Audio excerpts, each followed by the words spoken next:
Hi guys, it's Miss Simon. Hope everybody is doing good. So I wanted to make this video today for science. So today in science, you guys are going to be doing a lab, and you guys can do this lab with just stuff that you find around your house, and I'll tell you what things you need to have for it.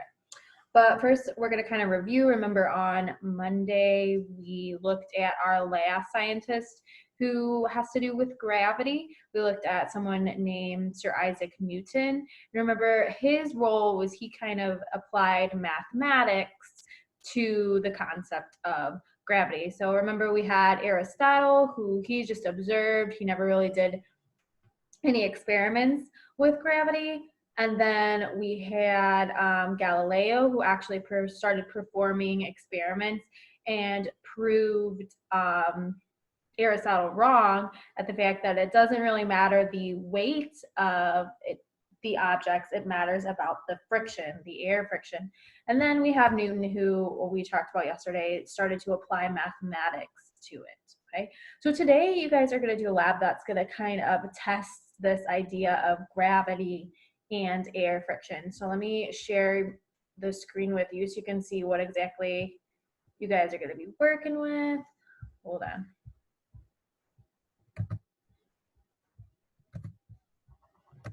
Okay, so on your screen you should see the slide that has the lab on it, okay?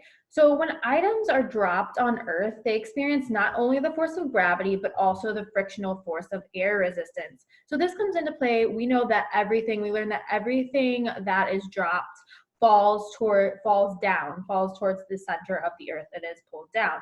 But we know gravity is not the only force that affects it. We learned from the example of the rock and the feather that the rock is falling first, but it's not because of the weight of the rock, it's because the friction is having more of an effect on the feather. Friction has more of an effect on that lighter object. So you guys are actually going to test this today. So if we look at these three objects on the screen, I want you guys to be thinking, can you hypothesize? Remember, when we're hypothesizing, we're making an educated guess. So can we make an educated guess which item will hit the ground first? Either paper, a baseball, or a paper clip. Which is going to hit the ground first? Take a second and kind of think about that. All right, so many of you might have said the baseball, and if you said the baseball, you are 100% correct. But the reasoning why is what we need to think about. We all know that that baseball is going to hit the ground first. The reasoning why is because air resistance, that friction, is having more of an effect on the paper and the paper clip. Okay, it's not because the baseball is heavier, it's because that friction is having more of an effect on that paper and having more of an effect on that paper clip. Okay, if we were kind of gonna rank these in the order that they would hit, we'd probably say that the baseball would hit first, and then the paper clip, and then the piece of paper. Again, because of the amount of friction that air is having on them. The friction is impacting this paper the most and this baseball the least. Okay, so what you guys are gonna do today is, let me go back to the main screen. You guys are going to perform this lab on your own at home. And you can, I'm going to show you the items that you're going to use because all of you guys should have these items in your home. You're going to need a piece of paper, a flat piece of paper. You're going to need a crumpled up piece of paper. You're going to need a book of some sort. Okay, it can be any size, any weight, just a book. It can be a chapter book or whatever. And a marker or a pencil or a pen, okay? Any writing utensil is fine, okay? So again, let's review this again. You need a marker, pencil, or pen, a book of some kind, a crumpled up piece of paper, and a flat piece of paper, okay? So what you guys are going to do is you're gonna test this whole theory of dropping things and see how long they take to drop, okay? So if we just think about those four items that I just showed, crumpled up piece of paper, flat piece of paper, a marker, and a book.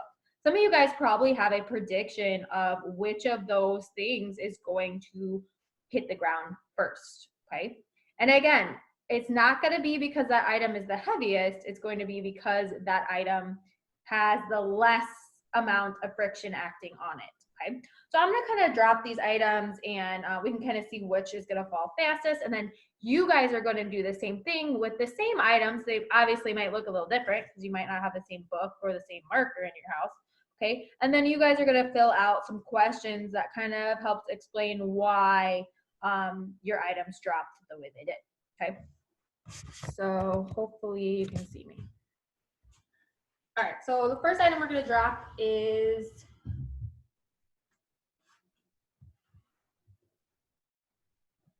the book. Okay. So we kind of want to compare maybe the book and the paper. All right.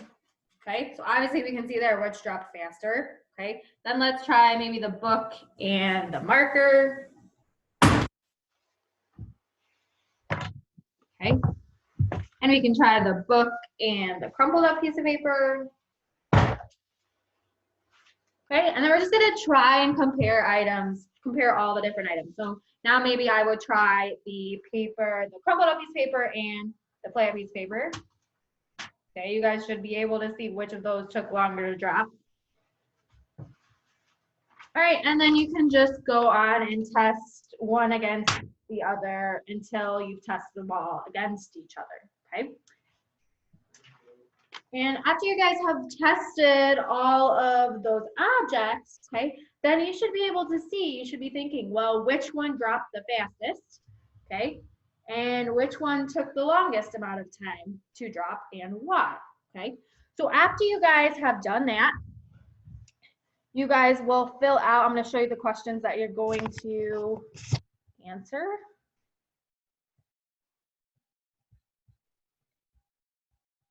Okay.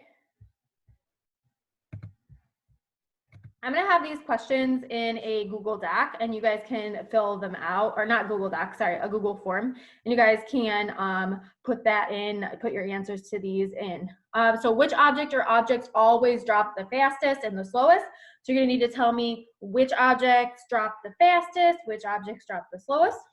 Then number 2, if the force on gravity is the same on every object. So remember, gravity is affecting all of these objects the same. Then explain why they fall at different rates. This is where we go back to what we've been talking about air friction. And what would have to happen for them to fall at the same rates? Okay, think about maybe that what we did a couple days ago where we're talking about the vacuum and what the vacuum does to different objects. And then this third one is the flat paper and the crumpled paper are the same mass. Which one landed first? Why?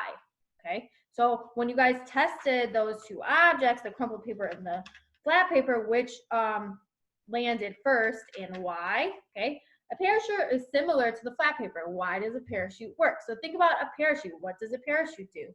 Why would a parachute be similar to a flat piece of paper? Okay. So you're gonna have these 3 questions on a Google form after you perform that experiment. And again, you're just using items from your house, guys. All of you guys have these items in your house, okay? All right, so after you do the experiment, fill in the Google form. You can make sure you submit that to me. Hope this video was helpful and see you guys soon. Bye.